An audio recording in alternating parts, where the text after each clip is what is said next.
Hello and welcome to the Squeaky Bum Time podcast, exclusively on the Chop Sports channel of the premier streaming network. I am your host, Laurent Cortines.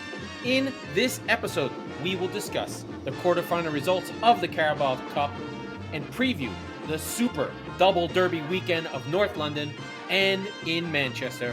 But first, Chelsea are in full-blown crisis. So if you don't know, Chelsea played Fulham today in London. It was a makeup game for one of the Queen's death weekends when we weren't sure exactly what was going to go on or what was going to happen there.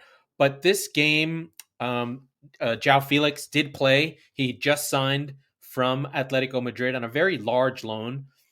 And they played well at first, normal Chelsea stuff. Azpilicueta in there, Koulibaly, along with Thiago Silva. The young boy Hall played, and Chelsea were okay. They did what they needed to do. They were moving around okay.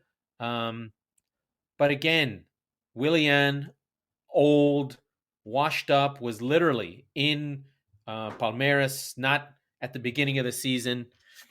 And he scores a goal, deflects off of Chalaba's legs, and really Chelsea just never created enough. They were still defensive, a little bit better. I thought Felix made a huge difference.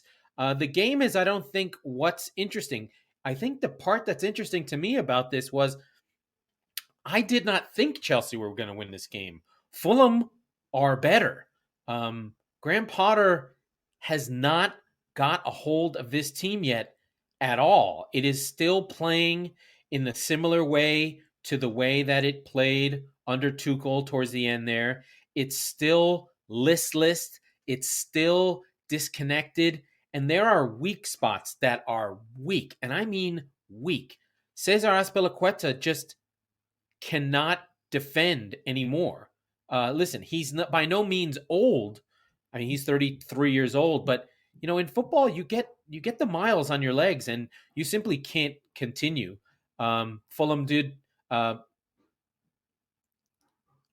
Chelsea did pull level on a cool free kick that Mason Mount hit off the bar and Koulibaly bundled in. But then later on, Vinicius Jr. on a really nice header from Andres Pereira, who's a great player, and that West Brom, and that he was available and grabbed was amazing late in the second half. So in the 73rd minute, Vinicius heads up, and he looks like Mitrovic when he scores the goal. Spurs fans are like, where the fuck was that? And so it just never happened. But that was after João Felix in his first game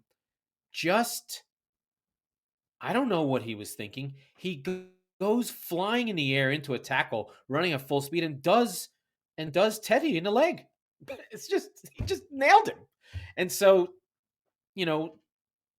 Chelsea went from bad to worse. They were level at the time, but once the red card came, now I wouldn't say the team was dejected, but it's just, what is Felix doing? Why does he think that's a good idea? Is he just too amped? I don't know. But in terms of a game, it ceased to be a game, although I thought weirdly Chelsea played better down a man, which is very typical, especially the last few rounds of the game. Normal stuff went on. But to see Willian constantly at the same age as Azpilicueta, just do him. And then, Kepa still back doing his weird goal keeping. He's not a good keeper. He has moments, but the game before, the cross from Jack Grealish was poor. And I think this is just really indicative of a rot at Chelsea that is beyond one season, that is beyond holding on to within the context of a single game or a single moment. We do have to talk about Chelsea. I do want to sort of take a step back and go, narrative-wise, we use the term club in crisis all the time. Essentially, there's a rotating who is the crisis club, who is the banter club that kind of goes around, right? First, sometimes it's Liverpool when they lose a game. Sometimes it's United when they lose a game. Sometimes it's City, and we'll talk about that later. Sometimes it's Arsenal if they have an injury or something happens or whatever. So the narrative is to try and not be the crisis club as often as possible, but we use it too often when there's not really a crisis. Like Liverpool are not in crisis, right? They transitioning. Klopp still has complete control of the team. They're still playing for him. They're still playing hard. It's just they have to transition as a problem. United in the early part of the season when they lost those 2 early games, Ten Hag was just trying to assess what he had, figure out how to play, make sure in the transfer window he found the player that he needed in Casemiro and go from there. Chelsea are really in crisis. They've now lost 8 of their last 10 and 3 in a row in the league, something that's not been done for 10 years.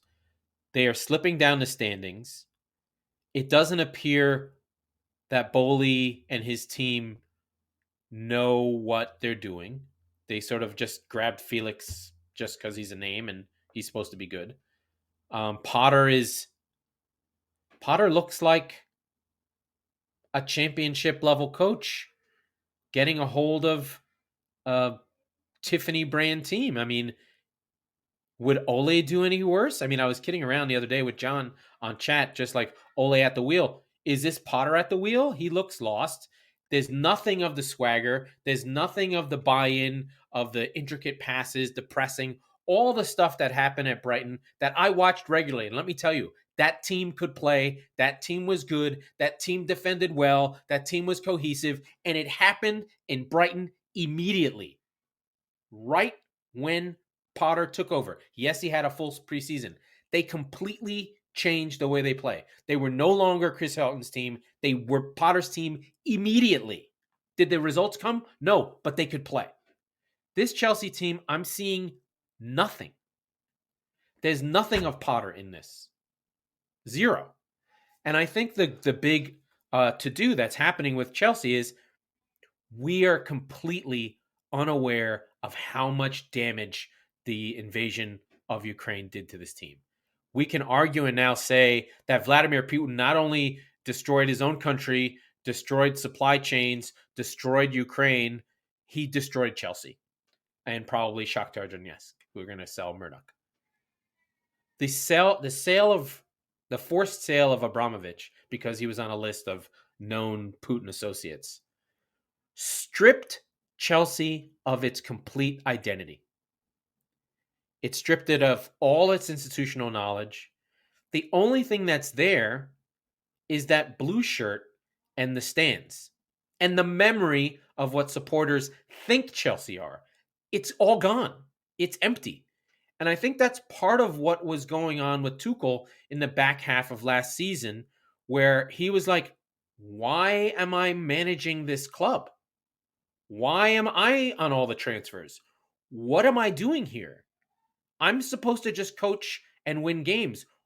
Why do I need input about paint color and who an agent is? Why is this agent calling me? I'm sure that's still happening at Chelsea, or maybe it's slowly getting undone. But I think that's where we are with Chelsea, where it's hollowed out, it's empty, it's like a corporate buyout where that you show up and the chairs are gone and you're like, this is it. It'd be like if you walked into a Kmart in Texas in 1999. You'd be like, what the fuck? What is going on here? This is a disaster. So while Potter is a good coach, is he a good coach when there's no infrastructure? Is he a good coach when there isn't a clear vision set from the top? At Brighton, Tony Bloom was the owner and chairman of the team. He was a Brighton fan and he was running that club from the perspective of, this is what we do. This is how we do it. We have a plan. We're getting Ainsworth in, all these things. What's happening at Chelsea? None of us know that. There's a director of football.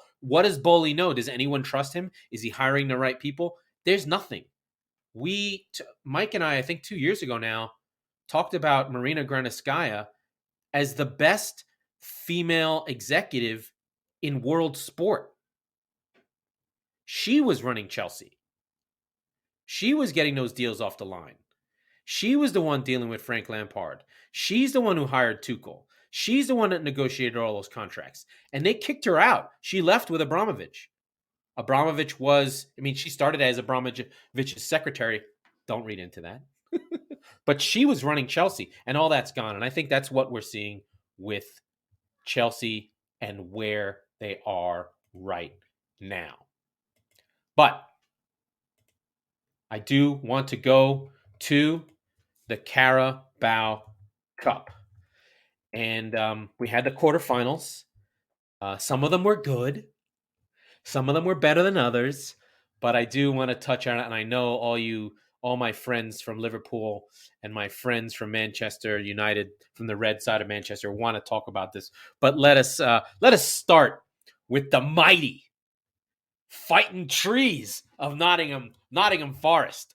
Wolves won, and they win on penalties. What a match. Our friend Christian was there. He tried to call our WhatsApp group to let us know how mad it was. Willy Bolly with the goal early, and Raul Jimenez, thankfully, he scored a goal as well. Nice stuff from him. But Forest do fight on. Forest do take this game seriously. It is the best group that I think can play. Although we didn't see Owenu up front, but Johnson and Gibbs White and Furler and Yates and Joe Worrell and Bowley and Henderson and Lodi and Oriel. Mangala is this sort of third midfielder who's been playing of late. So I think Cooper is getting his team right. But you had Lopetegui on the other side. So this is really good stuff. And Wolves did put a good side out. When I see Matinho in, I always think that Wolves is better. Raul Jimenez playing up front. So I think that Lopetegui is still trying to find out what he's got in his team. Aiton Nori, Huang, and Guedes is in. So a lot of good players. But this game was all fight. Again, the 12th man, the Forest, carrying Forest. Forest at home are not Forest away. When you go to the City Ground, you are in for some shit. And the penalties went pretty tight. It was 3-3. But you always felt like Henderson would find the save because he's just that good of a goalkeeper. Even though Sa is no slouch, Sa basically carried Wolves to a higher level the previous season. But yeah, this was good. I did only watch the highlights and the penalty, but we were in the WhatsApp group of the Squeaky Bum Time, just going through penalties together. So excited for Forest to go through. And now they do get United in the semifinals. So that'll be another big day. That's money in the bank. This is why Forest is in the league. And what I was talking about last week around moments and around items like this is why we love football. This is why fans follow losing teams. And it's what we're missing in American sport. We don't have this level of it's win or nothing. We don't have plucky, good, fun teams. We only have win, win, win, win, win. And so it's pretty frustrating there. But I do want to go on to Newcastle,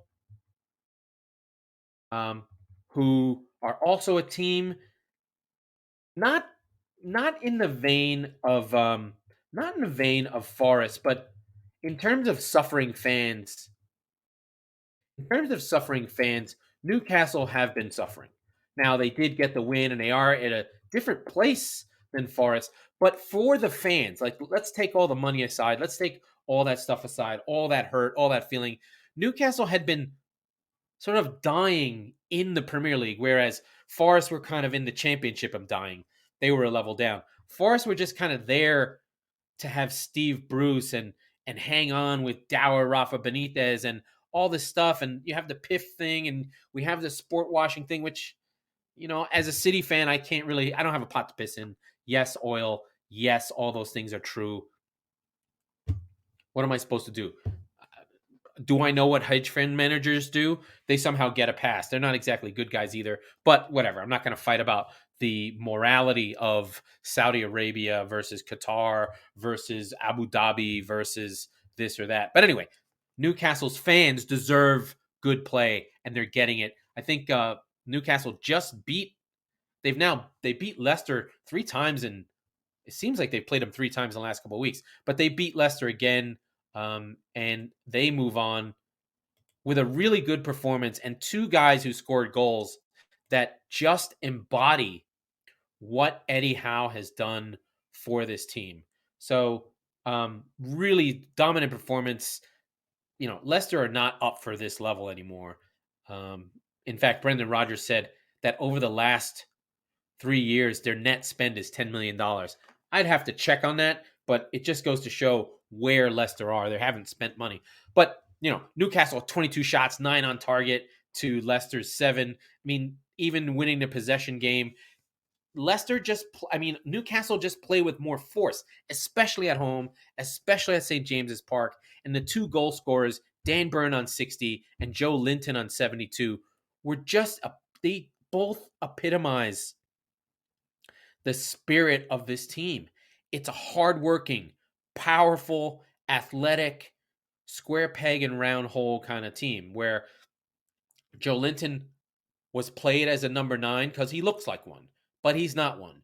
Dan Burn is played as a fullback. He does not look like one. He looks like, Peter Crouch as a fullback. And he's delicately a 1-2 after a turnover, pops in, continues his run, tough angle shot, looks like a striker, scores a striker's goal on the angle while going down. And just in the Gallagher end, he's a boyhood Newcastle fan, and he just lifts the spirits of the team. And this team has spirit, and they're connected. And this Carabao Cup, it means something. It is not insignificant. It means something to a team like Newcastle. These are the things that are all about context, about where you are in your journey. It's very typical for a new manager in the UK to win the Carabao Cup first. Pep Guardiola did it. Mourinho did it. And now maybe Ten Hag will do it because Man United 3, Charlton 0, Anthony with the goal early.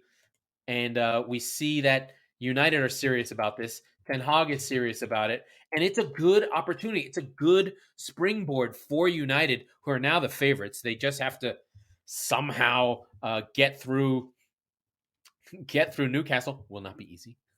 But they do. To get to the final, they have to beat Forest at the City Ground. United should be able to beat Forest at the City Ground.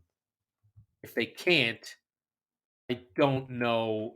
That would be a setback, I think, at this point for United. Anthony with the goal, curler from way out, left-footed, of course, because he can't shoot any other way. And then 2 goals late on the break, one a penalty and one just scored by Rashford. He's got like 40,000 goals in his last 5 or 6 games. So Rashford are moving. United are moving. Everything's growing. Everything's happening. Everything's moving. Everything's going. Everything is happening for United. Just had a minor interruption from my daughter, who likes to interrupt my shows, even though she knows that I'm doing my show. So, United cruising there. I do want to give a little bit of shout out to Ten Hag. He's really got this team moving. Again, a dominant performance, 21 shots, 5 on target. Same group, not fucking around anymore with this. Maguire gets a burn. Lisandro Martinez gets burned. McTominay and Fred in the game. Gets young Manu some time, even though he gets subbed off Alanga. So he did take it. He did let the team blood some players in, but United showing depth, giving youngsters an opportunity, something that is in the DNA of United, and teams have to play to their DNA. I think it's really important, but they get the win and they get Forest. So Christian and John, you guys will both be at each other's throats for this Carabao Cup semi-final coming up. Is it 2 legs? The only thing is Dean Henderson will not play, has been confirmed. Dean Henderson will not play for the great and powerful Forest. Now, the moment you've all been waiting for. I've been pussyfooting around it. This is the moment. I will set it at 19:30. City, 0. Southampton, 2. Just a terrible performance by City. Just one of the worst performances you could see. The Dell was on. I'm the Dell. That's their old stadium. St. Mary's is on fire, and they luckily Southampton literally sitting at the bottom of the table, 6 losses on the bounce, got their team off the schneid. They are moving. They played well. They deserved it. Nothing City did looked good. Everything was disjointed. And this is just one of those games where you just felt like, what version of City is this? And they actually, for once, came out and really, really took a shots at each other. Like Ilkay Gundogan, Nathan Jones, the manager there, finally gets a good win for Southampton. Ilkay Gundogan basically said, I don't know where the spirit and fight is for City. Something is missing. I don't think it's something that's missing. I think something has been added and it's making it different. I think the addition of Haaland has changed City. He's such a personality, such a force of will. It's not a complaint, folks. But City have had to change the way they play. And that adaptation of being a focal point, of giving the ball to De Bruyne to send it into the wings and playing that way has sort of taken away from the overall team responsibility to score goals. They now just look to Haaland to score goals. And I think that's somewhat changed the team a little bit. There are several players that are way out of form. Cancelo, who, if Mike was still in the show, was our favorite player. He was this marauding fullback who seems completely shot of confidence, got pulled at the first half. Kyle Walker, while he's getting later in his 30s, Pep sort of yanks him and moves him around. And City just aren't flowing. They're not connected. They did not have a shot on goal against mighty Southampton. And there's just really not much more to say, just that from my perspective, I'm glad that it was the Carabao Cup. City have won this tournament 4 times, won it 4 in a row. It doesn't hurt that bad to lose it. You know, it's not a tournament that other countries even have a second cup.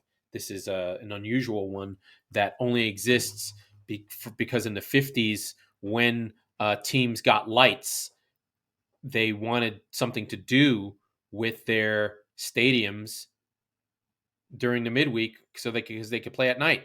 If you have to keep remembering, soccer games in the UK were all played at 3:00 on Saturday across the country. Every single game, all of them. There were no TV schedules. Every game in every locality was at 3:00 on Saturday.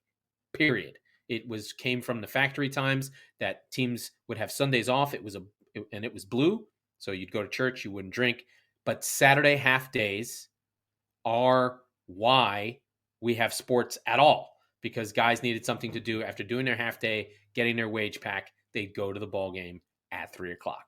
That's why football's on at 3:00 on Saturdays. But in the 50s, when teams started getting lights and getting lights on their stadiums to do night games or to deal with darkness in the UK, they wanted something to do. And the FA, in its wisdom, made this other tournament aside from the FA Cup called the League Cup, which is the EFL. The league that is organized and run by the FA, not the Premier League. The Premier League didn't exist. And that's the only reason it exists. It's this extra thing because they needed a date to use your lights. It's also why the European Cup exists as well.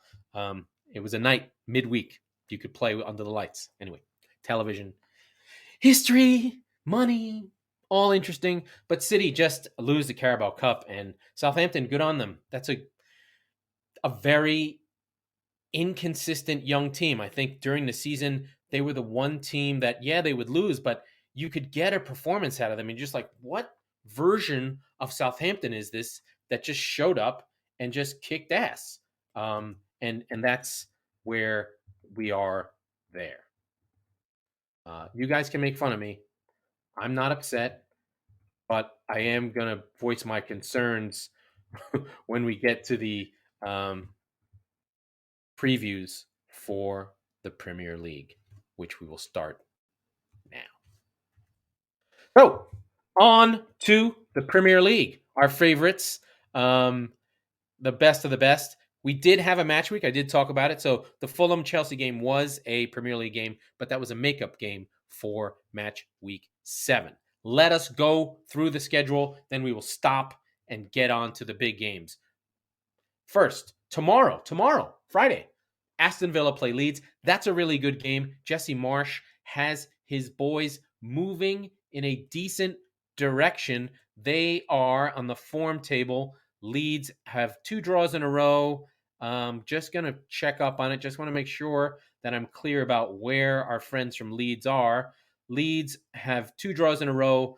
They have 1 win in their last 5 with 2 draws. So they're not in the bottom 3. They're in 14th, and they will be playing Aston Villa in 11th, who, since Unai Emery came on, they have a win at United, then another win at Brighton, a loss to Liverpool, which was frankly bizarre. Then they beat Tottenham, which is when Tottenham was in crisis, quote unquote, and they drew just now against Aston Villa on a late goal that they could have lost. So Aston Villa come in playing well. Unai Emery has righted the ship there. So it'll be an interesting game of 2 managers that approach things very differently, right? On the one hand, you have Unai Emery, who's a tactician, a videotape guy, a non-warm and cuddly, but you feel fucking prepared kind of guy, versus the American coach who's just like rah-rah, all spirit, all heart. Now, I'm sure he does X's and O's, but that's their positioning in this thing. That'll be a fun game to watch tomorrow, and I'm sure we'll chat about it in the old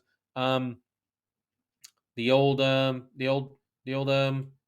form that we have. Sorry for forgetting that for a second. Then Wolves, the Saturday lunchtime games. Well, 7 a.m. Pacific. Wolves, West Ham. This is we need Wolves and West Ham. This is a 6-pointer at this point. Lopetegui had them playing well. They did just lose to Forest, and West Ham do play well as well, but they both need the points here. Forest versus Leicester. At home, I like Forest against Leicester. Until James Maddison comes back, I don't think Leicester are winning shit. Brighton at home versus Liverpool. Woo, woo, woo, woo. Upset special. I'm calling it right here. I've put money on this game. I've got a parlay with Fulham and Brighton. That's going to be $20 to win me $240. Take Brighton and the points. No. Brighton playing well. De Zerbi has them going well. They play Liverpool really well. If Liverpool play that high line and try and fuck around with Brighton, they're going to get beat. Brighton at home. I don't think this would be a surprise upset. You know it, Manny. I know it. Brighton are fucking good. Then Everton, Southampton, a real 6-pointer. Everton at home.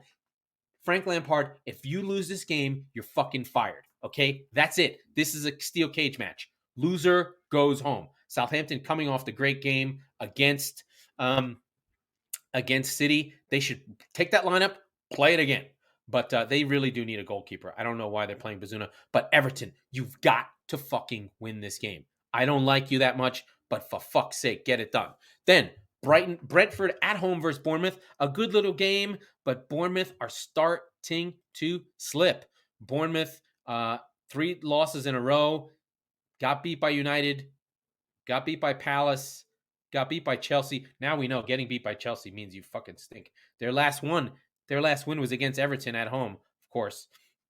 And then the wild game before the World Cup break, 4-3 versus Bournemouth. But Bournemouth are starting to slip. They are the worst team in XG. You would expect them to be in the bottom 3, and I expect them to get relegated. So this is a big game for them. Brentford, the only undefeated team on the former table with 3 wins and 2 draws. They are flying high. I'm not sure if Ivan Toney is coming back. He still does have that gambling thing that's not going anywhere. But London team Brighton ahead of Chelsea. Chelsea are the second. Well, they're not the worst team in London, but they're the worst team in West London. Fulham and Brentford ahead of Chelsea on the west side of London. We keep going. We go into Sunday. That Brentford-Bournemouth game is a late game on Saturday, 9:30. Into Sunday early, we have Chelsea versus Palace. Again, Chelsea have to win. They're at home against Palace. Palace are slipping. When are you going to get this done, Graham Potter? If you're not going to win against Crystal Palace, who the fuck are you going to beat? It has to happen. I'm not being funny. He could get fired. Bowley, we don't know how he's going to react. And then two teams. Fulham just played Thursday, and they're going to come into a Sunday. Thursday, Sunday might be a little bit leggy against Newcastle, who played a day early, just one day earlier, so maybe not too bad. But Newcastle, Fulham at St. James's Park, a really good game for Sunday, and then we will get into both North London derbies. So let's start in North London. Both derbies, one in Manchester, one in North London. Tottenham Hotspur versus Arsenal at the Tottenham Hotspur Stadium. This is the big one. This is the one that City fans expect there to be blood in the water. Please bloody the mouth of Arsenal. Tottenham at home are different than Tottenham on the road. Hopefully, Kulishevsky is available. If he's not, it will be tough. The form table is even 1-3. They're both three. They both have won 3 of the last 6, and that's interesting. But Arsenal are flying high. They're much better, much more cohesive team to Spurs right now. Just trying to make sure I can see if there's any injury information. I'm not seeing any right now. The big check would be on Kulishevsky. Where is he? What's he doing? He makes a huge difference. We know that Gabriel Jesus is out. Let's see injuries. Richarlison, Kulusevski, and Basuma and Betancourt hope to recover for this game. Lucas Moura remains out. Spurs do have advantage. They have won 6 of 7 against Arsenal at home in all competitions. I expect we'll see more of the same from Spurs, that kind of defensive, wait for a mistake kind of style that we've come to expect from Spurs. Arsenal come into this game flying. And Ketia has basically replaced Gabriel Jesus in that he's working hard and getting enough goals to make the thing work. Arsenal have so many good players that, if it's not Martinelli, it's Saka. If it's not Saka, it's Odegaard. If it's not Odegaard, then you'll get something from Nketiah. So they get different contributions from different players at different times where it's not solely coming from one place. Whereas the difference for Tottenham is it's only Kane and now not even Son. It's literally only Kane and Betancourt, who's rescued their ass 3 times, 4 times. So they need him. The issue for Spurs is they play a defensive style. They don't have the defenders to do it.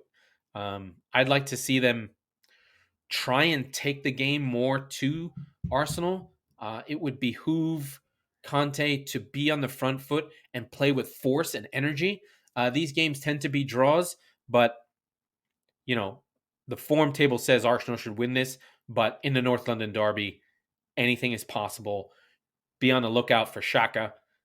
He's always good for a red card. Maybe this will be his one mishap for the season. Arteta has been out of his mind and going. If Conte is smart, he will wind Arteta up on the sideline and try and drive him nuts to get the superior team in Arsenal, let's be fair, to play out of their normal controlled way. Arsenal is the younger team. Spurs are the veteran team. So I would expect Spurs to try and shithouse this thing up. They should go full Cholismo, go full Simeone, get a goal from Kane, and then just rough up Arsenal. Not that Arsenal can't handle it. We know Arsenal can, but that would be how I approach this game. If you're going to be defensive and tough and aggressive and don't sit off. You can be a low block and play tough. And I think Tottenham are at their best when they play that way versus the kind of passive wait to give up a goal and then kind of try and hang on. Spurs have defensive strength in them, but I think, the weakness is if you get at the back line, there's trouble. I'm looking forward to it. Should be a good one for sure.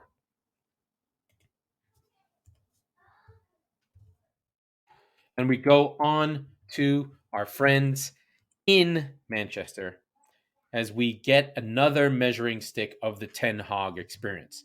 I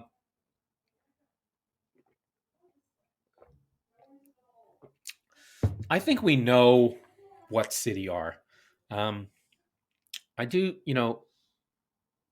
City are the foil. We are the man in black. We are the man with the twirly mustache, the robotic, other low emotion team, and we play that role.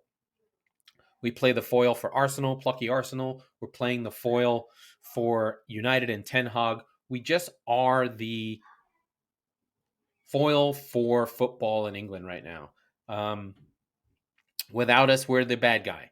Holland has imbued some personality into the team, but he's not really touching the ball. He's not really flair. He requires that De Bruyne do something, and when De Bruyne's off or things aren't working, then it doesn't work. And right now, City are such a precision team that, and when it works, it just looks like it's the most amazing thing in the world, and it can feel boring. And I understand why people say that.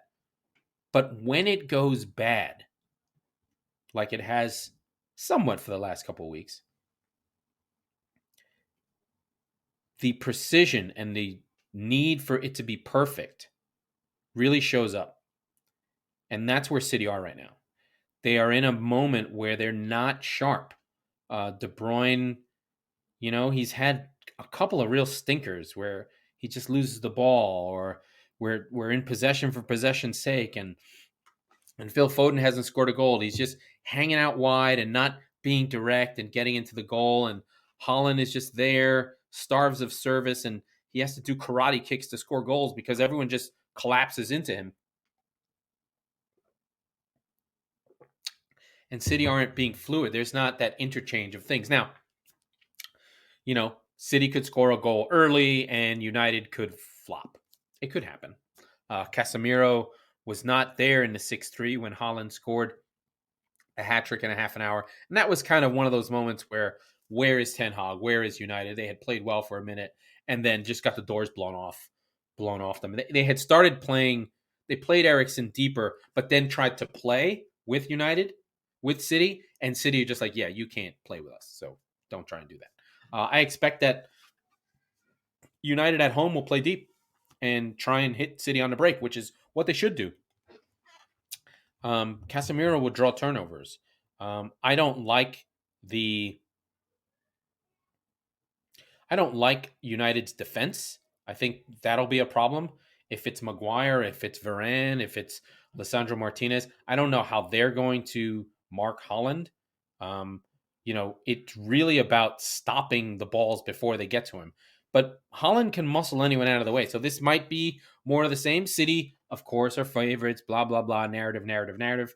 It is a derby. It is difficult. This is a good United side. They are playing well. They are in a purple patch. You do have a goal scorer in Rashford. You may have Wout Weghorst, secretly a giant, a player who English pundits are so stupid. They see a guy who's 6'5" and just assume you click the ball on his head, when really he's a skillful player who plays with the ball at his feet and and basically plays like a player who's 5'7". He's more Jared Bowen than Mitrovic, let's say. So I don't know what'll happen. I'm hoping City win because if we don't, and it becomes Arsenal up by 8, if they beat Spurs and City don't, 8 points is a lot, even at the break. 8 points is a lot, and you'd have to expect Arsenal to play badly down the stretch for City to catch them. So I'm afraid it's very not in the face, even though City have played well over the year against United. This is a big fucking game. I mean, about as massive as it gets. We've got 2 massive games to deal with in terms of how that works and what it means and where it all goes together. I do want to sort of talk about, with a derby going on, what is this concept? What is it? It's we don't really have anything like this in the US. I mean, in college football has SEC stuff. It's got Alabama and Auburn. And is it big like these?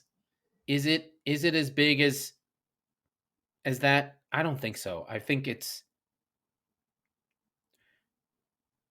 the pressure of the historical places, the density of England, of how close everything is together, of how much working class angst, of how much these football teams mean. We've been talking a lot about moments and connectivity and how these derbies are moment generators because most times only one team wins the league, one team wins the FA Cup. In England, we've only over the last 30 years, there's only been 6 different Premier League champions. One of them was Leicester, one of them was Blackburn, so less than that. And so, what moments do you have for your team to mark a season? So, we know I can think of, Harry Kane outside the boot into Arsenal scoring goals, or the Theo Walcott on the stretcher holding up 2 fingers because he scored 2 goals. There's North London derbies that just mean so much, that are just held on to.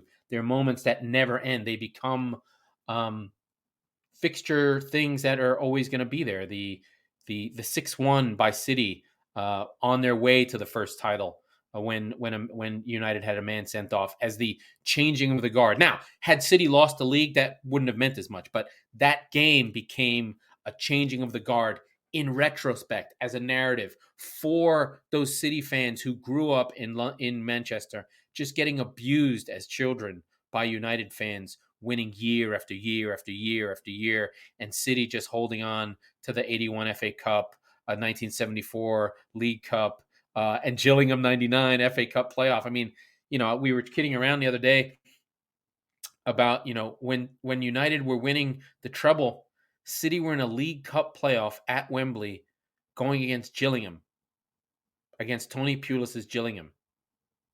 And that was the biggest moment of their lives. But it's not anything to these moments. So when City and United play, all that history, all the pain, all the angst, all of the stuff that makes fandom comes through again. I think of a great moment, a funny one.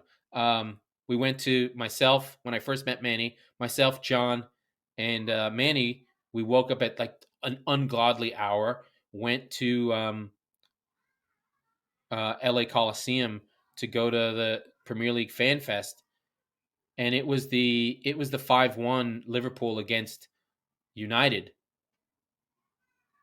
and the face John had and the giggling that Manny had was what it was about. I mean, it's not a pure derby, but Liverpool Man United is about as passionate as you get, and it just became something else. It became a moment for Liverpool fans to relish the end of Ollie. I mean, Ollie was cooked. That he might have been fired right after that.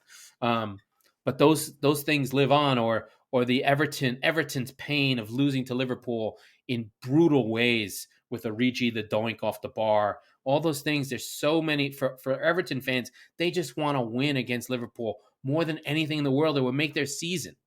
So these games, this North London derby, for Spurs, if they can dent Arsenal's title chances with a win, if United can stake its claim to maybe finishing third, why shouldn't they? To maybe finishing second, why shouldn't they? They could win they could all of a sudden just kick on the right signing in January. Why can't United? This City side is playing weirdly. Why not United? Why can't United win the league? I don't know. Maybe this is the moment.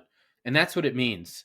So I think as you watch your games, as you follow your teams, as you fall in love with the game, as you feel the moments, the tension, the sadness, the yelling, referees, VAR decisions, they mean more in these games, more than anyone can understand. They are life and death, but not life and death. They don't mean anything, right? It's the least important, most important thing in the world, the Premier League. So let's just go through it one more time, and then we'll say goodbye. Villa tomorrow, United Man City Saturday early, then all the goal zone games, West Ham Wolves, Leicester Forest, Everton Southampton, Brighton Liverpool. I've got money on that game. I've got one leg of the parlay. Come on, Brighton. Then the late game Saturday is Brentford Bournemouth. Sunday 6 a.m. 9 Eastern Chelsea Palace, must win. Then Newcastle also at that time, and then Sunday late is the North London derby. We end the week on Tottenham versus Arsenal. Wow. Wow. Okay, I'm going to say goodbye. That was the Squeaky Bum Time podcast with your host, Laurent Courtines. We are the football wing of the Chop Sport Network, and we are part of the Premier Streaming Network. We record on Tuesdays and Fridays, so be sure to subscribe wherever you get your podcasts so you never miss an episode. And download Marble, my app that I'm working on and working with. Enjoy your football.